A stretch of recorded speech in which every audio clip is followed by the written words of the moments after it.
Assalamualaikum warahmatullahi wabarakatuh. Terima kasih atas kesempatannya. Perkenalkan, nama saya Devi Ramdhani Skartaji dengan NIM 2019-310365. Terima kasih atas kesempatannya. Perkenalkan, nama saya Raden Ageng Dianusati Diponegoro dengan NIM 2019-310392. Atas kesempatannya, di sini perkenalkan nama saya Febri Novita Ardani dengan NIM 2019-310394. Terima kasih atas kesempatannya.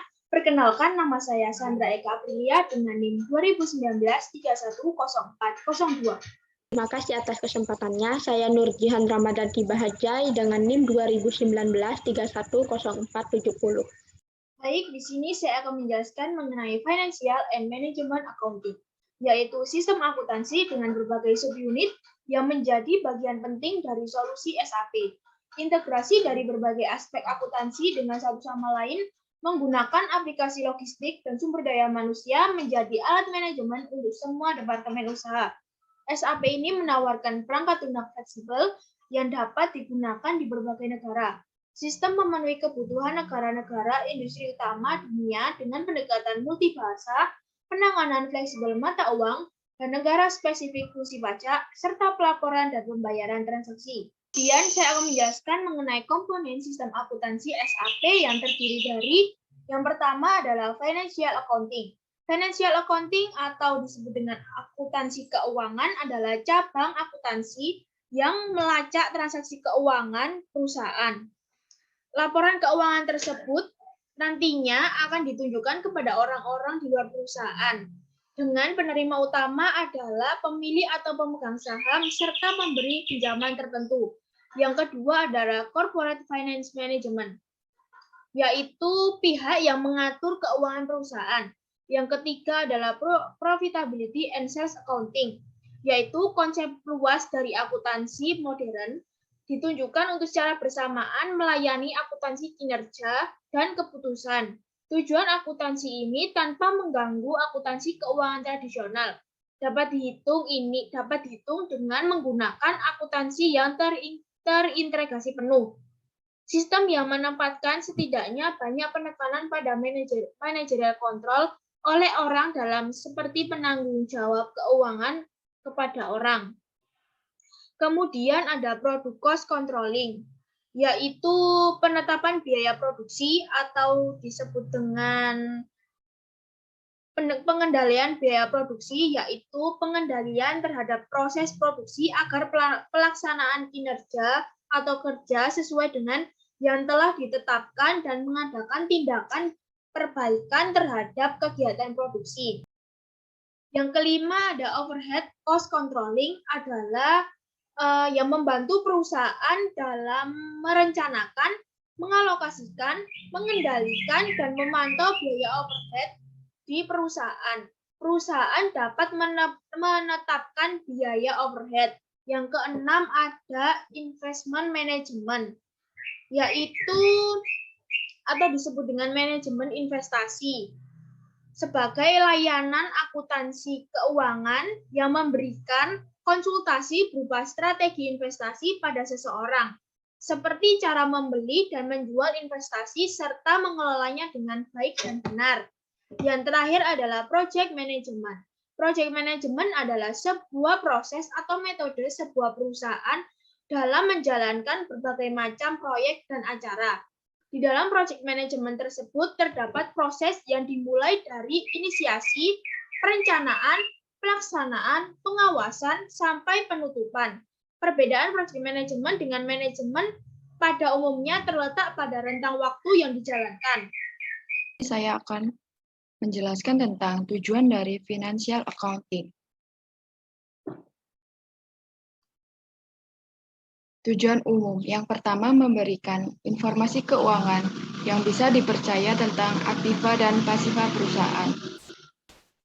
Informasi keuangan yang dapat dipercaya meliputi tentang sumber-sumber ekonomi seperti aset dan piutang perusahaan, utang serta modal suatu perusahaan pada periode tertentu. Informasi-informasi tersebut dapat menunjukkan seperti apa posisi keuangan dan berapa besar investasi perusahaan. Yang kedua, memberikan informasi penting lain tentang perubahan pada sumber-sumber ekonomi berupa aset, utang, serta modal perusahaan. Informasi penting lain bisa berupa informasi non-keuangan yang terkandung dalam laporan keuangan yang masih berkaitan dengan sumber-sumber ekonomi perusahaan. Contohnya, perbaikan sistem akuntansi atau manajemen perusahaan, penambahan jumlah karyawan, penerapan standar operasional pekerjaan atau SOP yang benar dan efektif, dan sebagainya. Jika hal-hal tersebut terpenuhi, tentu saja akan memberikan dampak perubahan pada sumber ekonomi perusahaan. Selanjutnya, tujuan kualitatif. Yang pertama, relevan, yang artinya berguna secara langsung. Relevansi dari informasi akuntansi berhubungan dengan tujuan dari pemakai informasi tersebut. Maksudnya, informasi akuntansi harus berguna secara langsung untuk memenuhi tujuan dari penggunanya. Yang kedua, dapat diuji. Informasi akuntansi harus dapat diuji kebenaran serta validitasnya oleh pihak independen melalui pengukuran akuntansi, di mana pengukuran tersebut memakai metode pengukuran yang sama dengan berbagai pendapat dan pertimbangan yang subjektif. Yang ketiga, dapat dipahami. Tujuannya adalah untuk menyajikan informasi akuntansi yang dapat dipahami oleh pihak-pihak berkepentingan selaku pengguna informasi tersebut. Dengan demikian, para pengguna tersebut mengetahui aktivitas dan kondisi perusahaan dalam hal keuangan. Pada akhirnya, hal itu dapat dijadikan acuan sebagai teknis pengambilan keputusan bisnis mereka. Yang keempat, netral. Akuntansi keuangan yang menghasilkan laporan-laporan keuangan diciptakan untuk kepentingan semua pihak yang berhubungan dengan aktivitas sebuah perusahaan. Jadi, tidak ada informasi akuntansi yang dikhususkan untuk kebutuhan atau kepentingan pihak tertentu. Yang selanjutnya, secara umum, laporan-laporan utama ini tetapi tidak secara eksklusif dan ditujukan pihak eksternal. Neraca menunjukkan kondisi dan posisi keuangan bisnis Anda secara keseluruhan selama periode tertentu. Laporan ini membantu Anda mengetahui jumlah aset, liabilitas, dan ekuitas perusahaan. Yang kedua, laporan laba rugi. Menunjukkan pendapatan dan pengeluaran suatu perusahaan dalam periode waktu tertentu. Jika pendapatan lebih besar, maka perusahaan dapat dinyatakan meraih untung. Namun, jika pengeluarannya yang lebih besar, berarti perusahaan mengalami kerugian. Yang terakhir, laporan arus kas. Menunjukkan aliran kas perusahaan yang masuk dan keluar dalam periode tertentu. Dengan ini, Anda dapat memperkirakan pendapatan dan pengeluaran bisnis Anda di masa mendatang. Anda juga dapat menggunakan laporan ini sebagai pertanggungjawaban pada para pemangku kepentingan perusahaan. Selanjutnya, target audience. Internal eksekutif. Yang kedua, manajemen senior seperti Chief Executive Officer atau CEO, Managing Director, Presiden atau Chief Financial Officer atau CFO. Yang ketiga, staf administrasi terdiri dari staf administrasi gudang, marketing, keuangan, bank, dan lain-lain. Yang keempat, karyawan. Yang terakhir, eksternal dari otoritas hukum, terdiri dari bank, pemegang saham, auditor, asuransi, otoritas perpajakan, dan analis keuangan. Selanjutnya akan dijelaskan oleh. Terima kasih atas kesempatannya. Di sini saya akan menjelaskan mengenai struktur organisasi, financial accounting, dan kode akun.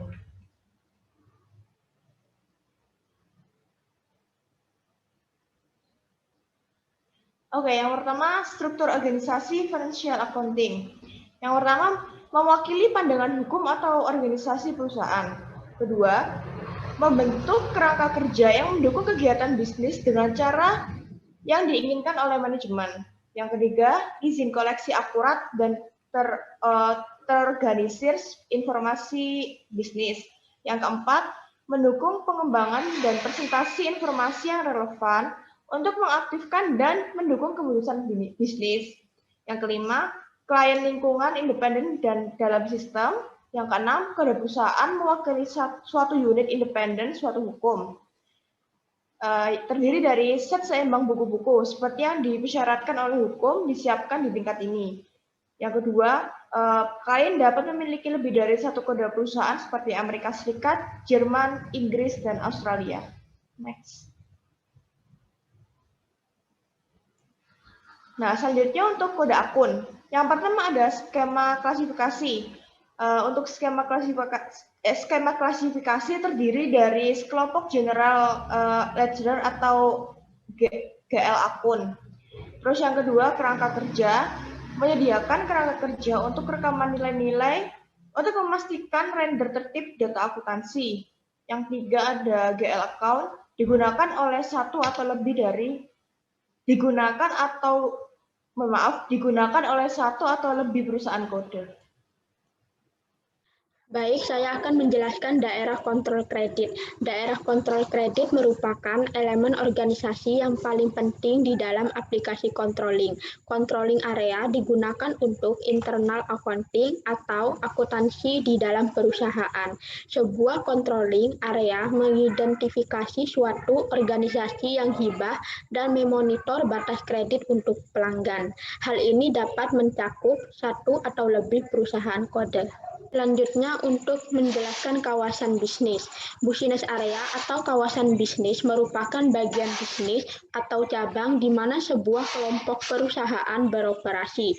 Sebagai contohnya, business area ini menyediakan tingkat evaluasi tambahan untuk bagian pelaporan. Penggunaan business area bersifat opsional atau boleh digunakan dan boleh juga tidak digunakan.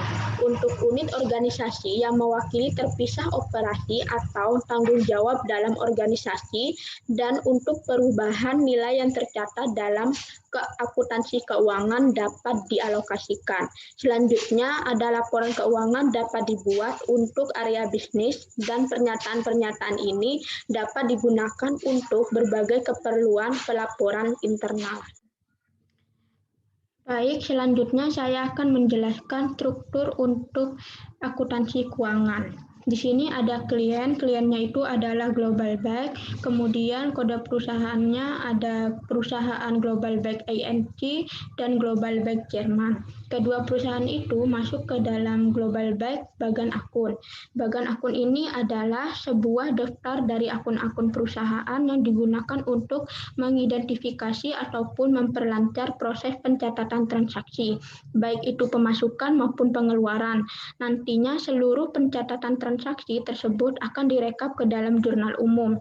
Setiap perusahaan bisa mengatur bagan akunnya sendiri sesuai dengan yang diinginkannya. Kemudian masuk ke dalam business area. Business area ini merupakan bagian bisnis di mana sebuah kelompok perusahaan beroperasi. Kemudian yang terakhir ada Global Credit Control. Nah, Global Credit Control ini yang paling penting di dalam aplikasi controlling. Aplikasi controlling ini digunakan untuk internal accounting. Controlling tersebut akan mengidentifikasikan suatu struktur organisasi di mana biaya dan pendapatan dapat dikelola dan dialokasikan. Baik, saya di sini akan menjelaskan mengenai komponen manajemen accounting. Komponen manajemen accounting kita bahasnya di dalam MySAP Finansial yang memiliki kunci area fungsional. Nah, akuntansi manajemen sendiri terdiri dari komponen aplikasi yang di daerah controlling yang pertama atau kita kenal dengan CO, kemudian yang kedua yaitu di daerah enterprise controlling yang kita kenal dengan EO. Selanjutnya, dengan fungsi untuk mengendalikan serta menyediakan informasi untuk pengambilan keputusan manajemen, MySAP Financial Controlling atau CO dan Financial Accounting atau FI merupakan komponen independen dalam sistem SAP yang aliran datanya antara dua komponen berlangsung secara teratur. Baik, terima kasih atas kesempatannya. Selanjutnya, ini kita akan membahas mengenai komponen CO dan AC yang mencakup kemampuan kunci. Di antaranya yang pertama yaitu ada cost center accounting. Cost center accounting merupakan lokasi biaya yang dikeluarkan atau pendapatan yang diperoleh. Nah, untuk cost center sendiri dirancang berdasarkan kebutuhan fungsional, aktivitas yang tersedia, serta area tanggung jawab yang ada pada perusahaan. Untuk cost center sendiri memiliki beberapa standar kategori. Yang pertama yaitu produksi, yang kedua itu ada manajemen, yang ketiga itu ada pembelian, dan yang terakhir ada penjualan. Komponen yang kedua bisa kita lihat di slide ini merupakan internal order. Nah, internal order ini pada umumnya digunakan untuk merencanakan, mengumpulkan, serta menyelesaikan biaya terkait pekerjaan dan tugas pada internal perusahaan. Internal order ini juga digunakan untuk memantau biaya jangka pendek atau jangka panjang, serta biaya layanan tertentu. Untuk internal order memiliki beberapa macam tipe-tipe. Di antaranya yang pertama ada accrual order, yang kedua ada capital investment order, yang ketiga ada order with revenue, dan yang terakhir ada overhead cost order. Kemudian saya lanjutkan untuk komponen yang ketiga, yaitu ada activity based costing, yang biasa kita kenal dengan model ABC. Model ABC ini merupakan model akuntansi biaya yang digunakan untuk mengalokasikan semua biaya berdasarkan sumber yang digunakan untuk menjalankan aktivitas yang berkaitan dengan produk dan jasa yang memang sengaja disediakan bagi pelanggannya. Kemudian komponen yang keempat ada product cost controlling. Product cost controlling merupakan proses penetapan biaya produk.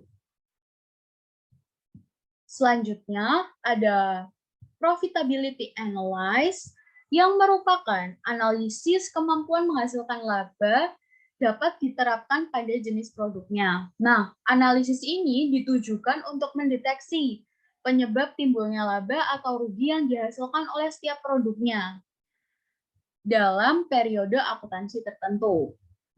Nah, dalam menganalisis profitabilitas ini, setiap jenis produk digunakan dua konsep biaya. Dapat digunakan dua konsep biaya ini. Di antaranya yang pertama yaitu ada full costing dan yang kedua ada variable costing.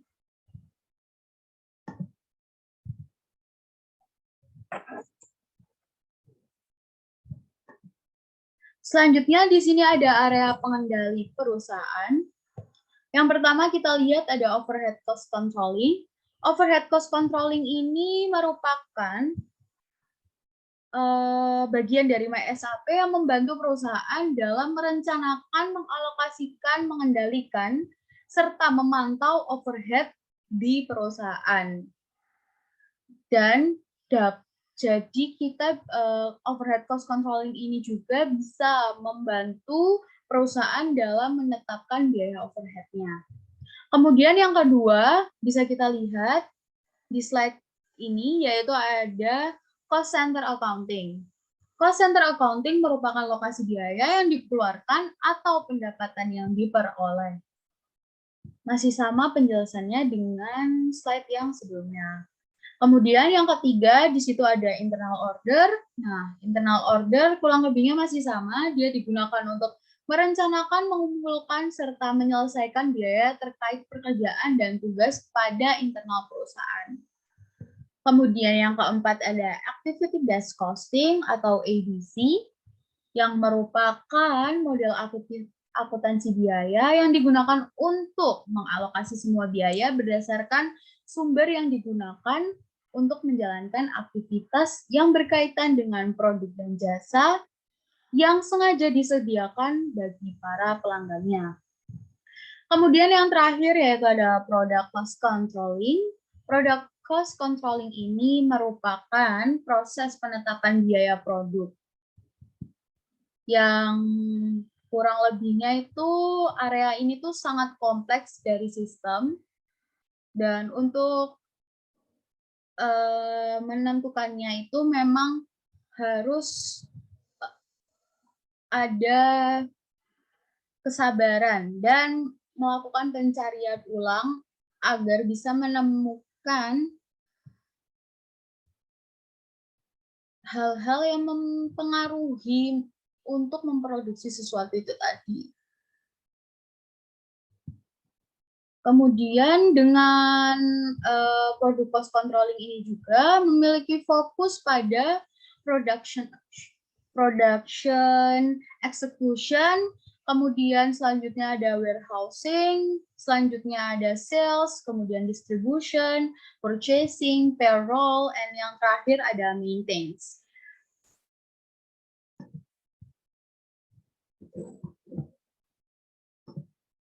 Baik, itu tadi merupakan presentasi dari kelompok 5.